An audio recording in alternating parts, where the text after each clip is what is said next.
Kaya nga kasi sinabi ni sa daw na dark tips yun at hindi yung tanggap ng society. So lumalabas na nangyari sa inyo ni Doggy, ni TPC, tsaka to si Paulol, makabiktima ng rage bait. Sunod na balita na ito naman, nag-reply na si, tawagin na natin Socrates kasi ayoko na talaga gamitin na way lang para for club. Pero nag-reply siya sa video natin about sa sinabi nila sa kanilang podcast. So, panoorin muna natin. Of course, Pao. Siyempre, hindi mo tatanggapin basa-basa agad yon kasi yan yung claim namin eh. Kapag tinanggap niya ito, guys, talo na kagad yung pinaglalaban niya dito. Diba? Wala akong pinaglalaban. Kayo naghatid nung claim. Meron lang against or meron lang clarification dun sa claim. Well, hindi nga siya claim kasi naglagay na kayo dun sa linya nyo, dun sa podcast, nung prescription na dapat gawin. Wala naman talagang pagtatalunan dun sa sinabi nyo kasi meron na agad kayong nilapag. Lahat ng babae, lahat ng lalaki. Kaya tayo gumagamit ng mga research kasi pinapataas natin yung tsansa. Tatalon ka ba ng isang eroplano kung 50% chance lang? Ano magiging basehan mo? 'Di ba? Yun ang point ng mga research at ng mga studies. Kaya tayo nag-aaral. 'Di ba? Mga pinagdadaanan yung thesis. Mas tataas ang tsansa mo sa babae kapag reliable yung pagkalalaki mo. Kapag mas marami kang pera, mas capable ka, mas malakas yung katawan mo, mas tataas yung chance sa babae. Pero kung ilalagay mo sa setup na parehas ang babae at lalaki, never tataas ang chance mo sa relationship, sa dating. Mas mataas yung tsansa na ay ganitong klaseng babae ay maghahanap ng mas mayamang lalaki. Then para sa kanila yun. Hindi ko alam kung anong klaseng babae ang mahilig sa gano'n at anong karamihan sa kanila at yun ang hanap mo. Then magpakayaman ka. Wala nang pumipigil sa'yo eh. Pero hindi mo kailangan magpakayaman para magustuhan ka na isang babae. Parang naghanap lang siya tayo ng pinakamadaling pitasin na prutas doon sa puno. Na ito, halata. Diba? Gold digger. Gusto baka mayaman. Sabi ko sa'yo, gusto mga babae ay maraming pera. So, very narrow yun. Very anecdotal evidence. Meaning sarili mo experience lang.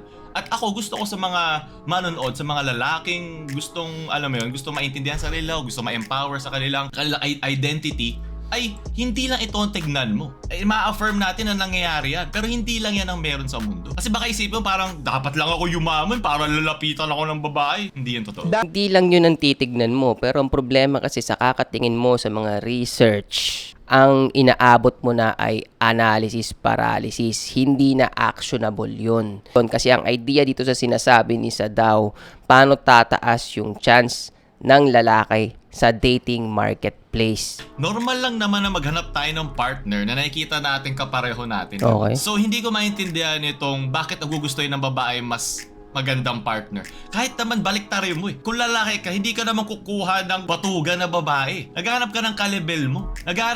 Hindi basta maganda yung babae kahit batugan yan, pinapatulad ng lalaki yan. Naghahanap ka na magkaka-same wavelength kayo. So, hindi kasalanan ng babae na gusto nilang mag-grow. Alam ko may mga case na nangiiwan ng alam mo yun na masababa. Ay nangyayari yan both ways. Hindi lang naman isa. So, hindi naman to deny. Hindi naman to denial. Sinasabi mo lang yung nangyayari. Alam mo kaya hindi talaga magkakasundo si Paulol tsaka si Sadao. Kasi si Paulol, tinitignan niya yung babae bilang kaparehas ng lalaki. Never mangyayari yun. Hindi magiging parehas ang babae at lalaki. Sasablay yung tingin mo sa dating market at relationship kapag nilalagay mo sa point of view na parehas ang babae at lalaki, boy. Most men din, may maibubuga. Hindi ko alam sa mundo ko yung statistics na yung mga lalaki ay otherwise. Na ang mga lalaki ay maghahanap lang ng pipitsugin or kung ano yung term nyo doon. Yung most men na naghahanap ng babaeng may ibubuga, ang baba ng value nila sa dating market. Kahit sa relationship, baldog sila. Ang pera, pag nakakuha ka ng pera, ganun ka na talaga. Pag nakakuha ka na sa malaking pera, yung mga babae o lalaking yan, mina-maximize or mina-magnify lang niya yung pagkatao mo. Mas naniniwala ko na hindi ka binago ng pera, ganun ka na talaga. Okay. Wala ka lang kasing pera para ilabas yun. Parang pag ganun ka, yun ka na. Kaya nakikita ko pag kunyari may mga mayayaman at sobrang frugal pa din. Hindi naman yung malalang frugal na hindi kumakain. Pero yung hindi sila binabago ng perang Sa lalaki applicable yun na hindi sila babaguhin ng pera. Pero sabihin ko siyang babae, binabago ng pera yan.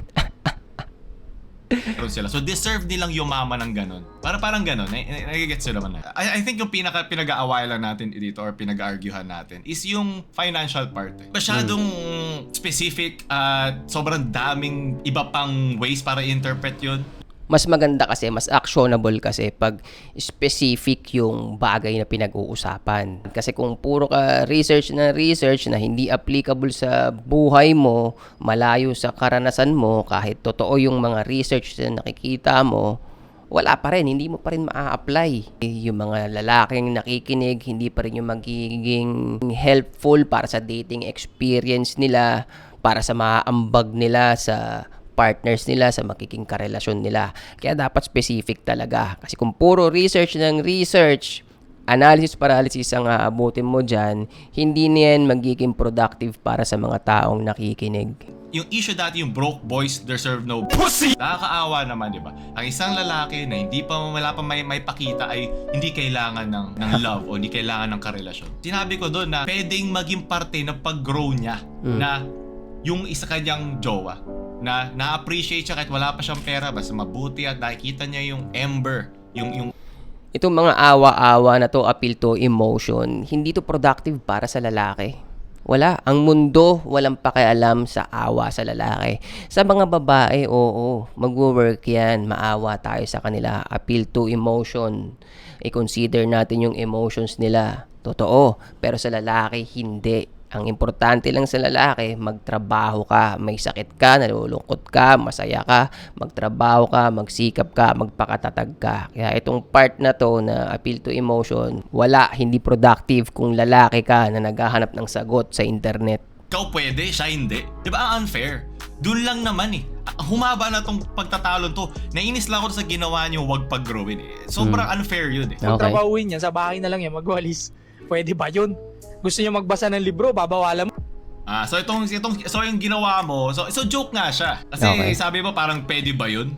So parang ginawa mo siyang hook. Okay. So ibig sabihin, alam mo na satirical lang din yung ginawa mo, na pa-joke lang. Alam mong for clout lang siya. Kaya nga kasi sinabi ni sa daw na dark tips yun at hindi yung tanggap ng society.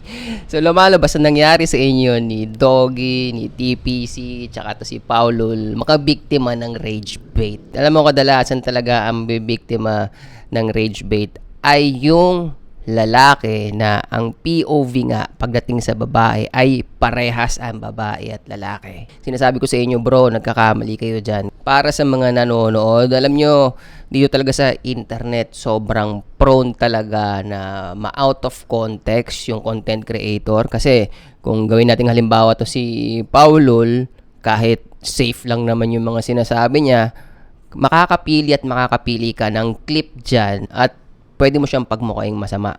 Ganon din kay isa daw. Ganon talaga. Dahil sa clip farming, na out of context talaga yung mga content creator. Kapag ikaw yung lalaki, naghahanap ka sa internet na kung ano yung makakatulong sa dating experience mo bilang lalaki, mas meron kang mapapala sa sinasabi ni Sadaw kasi yun ay actionable. Pero syempre, i-consider mo kung applicable at angkop ba sa sarili mo yung mga naririnig mo kay isa daw. Ngayon dito naman kay Paulul, ang inulit-ulit niya kasi ay scientific method, scientific evidence na ang conclusion ay gray area. Ibig sabihin, hindi mo makikilusan.